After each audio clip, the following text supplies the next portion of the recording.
Many months ago, I had posted a Ask Me Anything thread here on Patreon, and I did a couple videos to address some of the questions. The questions were all really good. I looked back at that Q&A post today to see what questions I haven't answered yet, and I think a lot of them have been answered with tutorials and the past Q&A videos that we did, but there was one that I really wanted to touch on today by Folo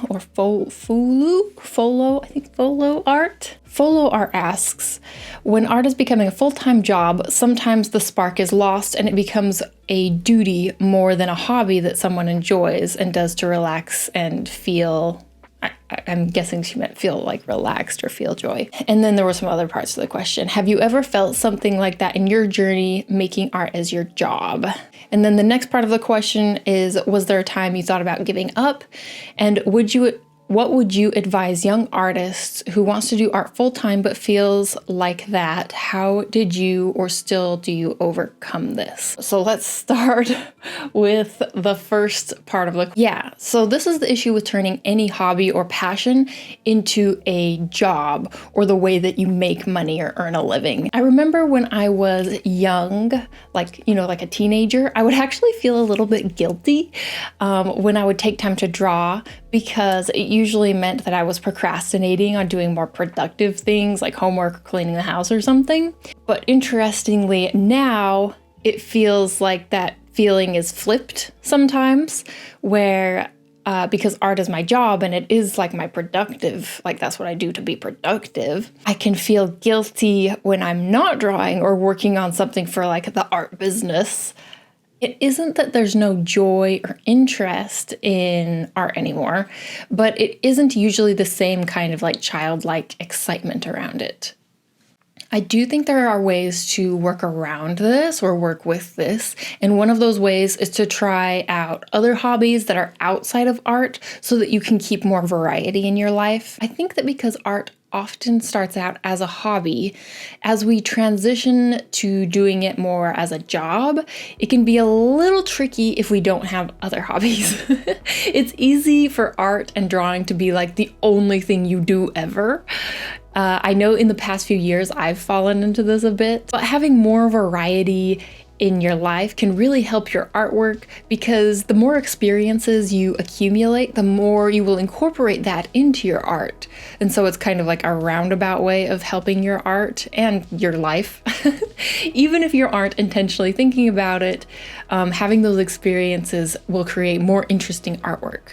Another thing that has really helped specifically bring back that childlike joy and fun of creating is to every once in a while work in a different way or with a different medium. I think that especially with something like digital art, where you have to sit in front of a computer screen for hours and hours and hours, it can really start to feel more like an obligated job, especially if you maybe work in front of a computer for like a day job. I know that sometimes I feel a lot of resistance, not from like doing art. I enjoy the drawing and doing art part, but just because I don't want to sit down in front of a computer anymore. That's where incorporating other mediums can really help break things up for you. I'm actually in the middle of working on a colored pencil piece right now. It has been a really, really long time since I picked up colored pencils to make an actual art piece and not just like a quick little scribble. And while I was in the middle of coloring, I realized, oh my gosh, this is so fun. It was that bubble of like childlike excitement and joy. So personally for me, from now on, I'm gonna make a concerted effort to do at least one new, or at least work on one new traditional art piece every month. And I want to experiment with different mediums. Now, the tricky thing with this is that you have to give yourself permission to not be amazing when you first jump into a new medium. It's new and it's okay to suck. If you enjoy the medium, then there's plenty of time to practice and improve. One more tip that I've found helpful in specifically keeping the enjoyment of the process is paying attention specifically to what parts of the process you enjoy the most. I haven't been shy about saying that I find line art very relaxing, specifically the process of creating line art. So I purposely try and expand on that and lean into it for my process, letting my line art carry most of the piece, because I would rather spend more time doing line art and less time doing something like rendering. But there's other people who really enjoy rendering and they don't like line art. So for people who enjoy that part of the process, they should maybe do away with line art completely, don't include it in their process, and so that they can spend the most time rendering. So pay attention to the parts that you enjoy the most in your process and expand on those parts and try to minimize the parts that you do not enjoy. Okay, next part of the question. Were there times you thought about giving up? Oh, this is a really good question. Yes, actually, this is a thought that comes up occasionally, even now. It isn't a thought that I entertain very seriously, but it certainly comes up, especially when I'm in periods of self-doubt. Look, the path of being an artist, especially an independent artist, is not an easy one. If it were, everyone would do it, right? I've had plenty of cry sessions over if I can make this independent art thing even work, if I'm doing it right, how hard juggling everything is with it, because there's a lot that you have to manage that people don't think about. They think you're just in here doodling and drawing all day and drawing cartoons, but that's really unfortunately, a small part of the process. I think we get into it thinking that's going to be all we do, but it's really... Sometimes I feel like the art business gets in the way of drawing. Anyway, there's a lot. And sometimes I even wonder if what I'm doing even matters in the world and why anyone would even care what I make. Like I said, it's it's that little voice in your head, a bunch of self-doubt. It's a long journey that takes time and consistency to build up skills, connections, following.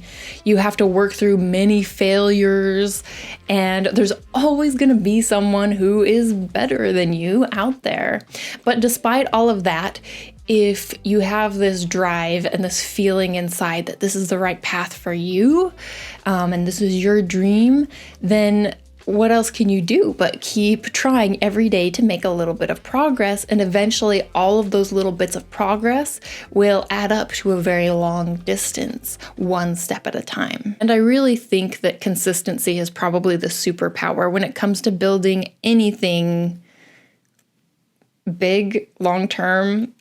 Most of the time, nothing is an overnight success. Not really, not usually. Consistency is the key. Just keep going a little bit every day. Something that I do to try and get myself out of these self-doubt sort of states is to, first of all, turn off social media, stop looking at the internet. I think that seeing the overwhelming amount of images, news, media, doom scrolling, all of that online can often trigger these doubts. Comparison also triggers doubts. After I turn off, social media, hide my phone, do whatever I need to do to get off of online, to get offline. Haha, there we go. Then I go and try and do something that will bring me back into my body and help clear my mind. I ran out of space on my computer, and so I had to transfer a bunch of files to finish this video. Hopefully it was enough. Oh, where was I? So after turning off social media, what I like to do is try and do something that will help me get back into my body and clear my mind. For some people, this can be as simple as a walk, maybe exercise, taking a shower, doing some Wim Hof breathing. This spring, I have been really enjoying taking a thermos with coffee in it and going down to sit by the lake or in the forest, just basically in nature, to drink the coffee. It's phone-free time to just enjoy the coffee and watch the ducks. And for me, it really helps me just calm down and come back to the present moment, which I think is really helpful and important for when you're working on your actual artwork and moving forward.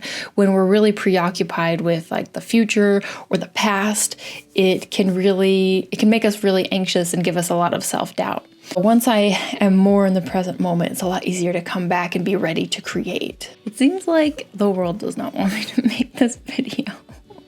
There's drilling going on in my apartment and it reverberates through the whole building, so I'm so sorry if you can hear that. I also like to remind myself that the goal and life that I want to live is not about creating what other people are creating or how they are doing it. It's about finding a way that works for me and the type of art that I want to create. And I want to find the people that will appreciate that, not necessarily the people that will appreciate, what someone else is doing in a different way. And if, people can find their people, basically, is what I'm saying. Like, I don't want to copy other people just because that's what they're doing. And that's what I think will be popular. I don't want to feel like I have to keep up with anybody else. And if that means that I have to work a part-time at another job while I build up my art business in a way that's right for me, then that is better than doing what other people are doing, but it isn't right for me. Does that make sense? Because if you do that, then you'll be stuck. You'll be actually building a monster. You'll be stuck with a monster of other people's expectations that drains you and you have to maintain, and then you'll have no one to blame but yourself because you're the one who built it up. So from the get-go, it's better to, I think anyway, people can disagree with me, of course, but I think it's better to take the time, even if it's a slower approach, to build up what you actually want, not what you think the world wants from you. The whole point of pursuing independent art is to do what you want, so don't cave into what everybody else wants. I mean, of course, you have to find what's marketable and blah, blah, blah, blah, blah. Yeah, there's that, but you can find a way that works for both. It just takes time. That's the thing with all of us. It just takes time. Anyway, I feel like that was a bit of a meandering answer, but I hope that there was something insightful in there. On to the next part of the question. Advice for younger artists who want to do art full-time, but they feel like this, like the self-doubt or maybe losing the passion or giving up, or, I'm guessing that's what this is all referring to.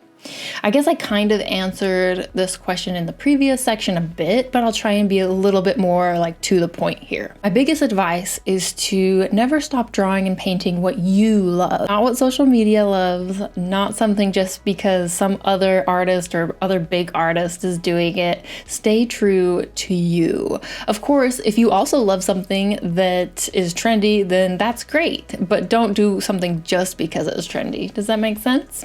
Experiment with lots of things to find what resonates with you, but be careful to not lock yourself into something that you don't actually enjoy. You just think you're supposed to enjoy it. I've heard quite a few stories of artists who built portfolios full of work that they didn't necessarily love creating, but they thought that, when I build a portfolio, it has to have this type of art in it or this type of concept in it. And then they get stuck getting hired doing exactly that type of thing because it's what's in their portfolio. It's what they've shown people and companies that they can do. So of course they're going to get hired for that. The thing is that eventually when people or companies come to hire you, they will look at your portfolio and your gallery, and whatever is in there is likely the type of stuff that they will hire you for because they see that you can do that for them. So my advice is to fill your gallery with artwork that you love doing so that that is what you are eventually hired for. My next piece of advice: keep your eyes on your own bowl. There's this Buddhist monk on YouTube, and I ran into one of his videos that said, keep your eyes on your own bowl. The idea is simple, and essentially it means to stop comparing yourself, and you could even take it so far as to even mean stop looking at what other people are doing. Focus on your own work. As artists, it's important that we look at other artwork and appreciate it and learn from it and get inspired by each other, but you have to be in the right headspace. If you are in a space of self-doubts, I think it's a good idea to not look too much at artwork. I know it's kind of, you wouldn't think so. You'd think, oh, I'm an artist, I should always be looking at other artwork. But if you're not in the right headspace, I really think it's a good idea to shut off any sort of visual stimulation like that and focus all of your attention on your own work. Get in the moment and work on your current art piece right now without wandering eyes. Now, when it comes to advice for younger artists, there is kind of an elephant in the room because of the age of tech that we're in right now. It's really difficult to give like career advice because the pace of change is moving so quickly, and I have no idea what things are gonna look like in the next 5 years, let alone the next 10 or 20 years. But as I've said before, I think it's important to continue doing what you love. Don't let yourself be pushed out of what you love to do. Keep honing your craft. There's a place for all of us. Even if I have to build an artist cult commune, I will make a place for all of us. Just kidding, or am I? I guess you'll have to stick around to find out. But no, really, like this age of tech that we're living in, and I hope this doesn't sound too negative or toxic, or it's kind of what I see. With technology moving as quickly as it is, it's going to infect every single industry, not just art, not just creative fields. It's starting with creative fields, sort of, or at least that's where we're really seeing it right now. But it's going to be everywhere in every industry. No one is not going to be affected by this. And so with that in mind, it's kind of impossible to say like, oh, this job is safe or that job is safe. Because really, I don't know if any job is safe. I have no idea. But so with that in mind, it makes me think, well, then you really more than ever should just focus on what you love, because who the hell knows what's going to happen? No, nothing is safe. Do what you love. Live in the moment.